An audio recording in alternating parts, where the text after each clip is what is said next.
Der skete det, at Gunhild boede derude, og så var jeg for 5 år siden altså heldig at blive inviteret af Susie og Paul til Spanien. Og Gunhild og Kjeld har et kæmpe hjerte. Så der blev man, når har I gæster, bare tage dem med. Og det var os. Og så sidder man der og tænker, hvad fanden sker det her? Han sidder med lukkede øjne.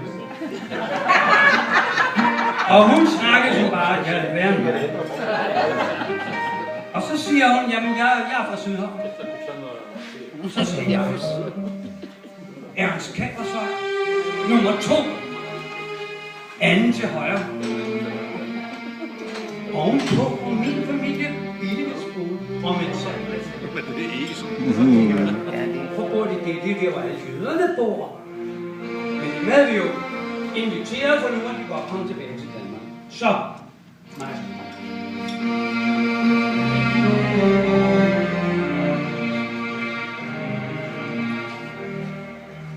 Hvorfor boede de egentlig der,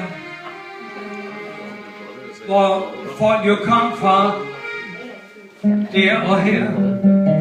Jøderne kom hjem, da krigen endte, og lykke også for dem endte, og nu kommer I med.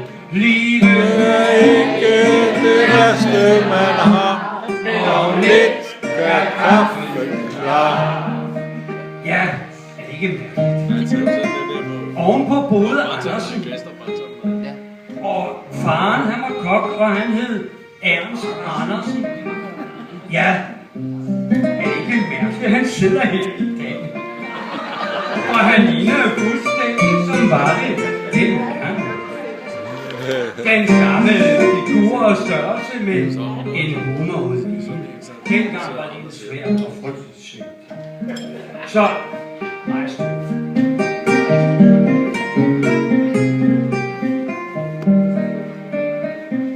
Det hed Ernst. Er det ikke så mærkeligt? Det var 2 Ernst, far og søn. Og som en sand, så boede de på Ernst Kæmpersvej. Der er sgu ikke meget fantasi i den familie. Men de har gået på den franske skole. Og så er der enkelte, der skulker de dage, hvor falder bomber ned.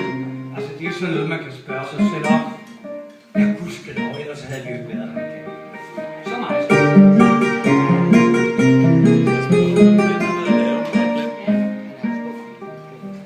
Andersen boede på anden sal. Hørte alt, hvad der var galt. Under den boede Bilewitz. Han kørte Opel, ikke Moskowitz. Men alligevel er ikke det værste, man har, og lidt er kaffen klar. Jeg var lille, og jeg har allerede sagt det, så nu synger vi det med det samme.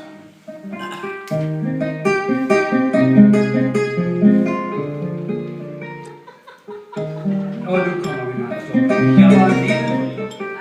Lige en gang til.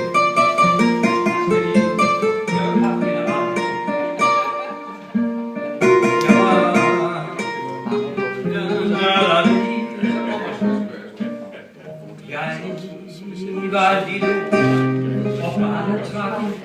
Gunhild lignede inde på 18. De holdt mig fast, da jeg skulle kysse. Men Kjeld slap af. Det blev kun lidt nysse. Og så fik jeg at vide, da jeg kom herned for 5 år siden, at Kjeld han har sgu haft et arbejde. Ja, det er så 30 år siden. Det eneste han laver i dag, det er at holde på køen og cigaretten. Jeg forstår godt, han må lukke øjnene hele tiden, fordi han får ustandselig røg i øjnene. Det er umuligt at åbne dem. Og så er det endnu værre.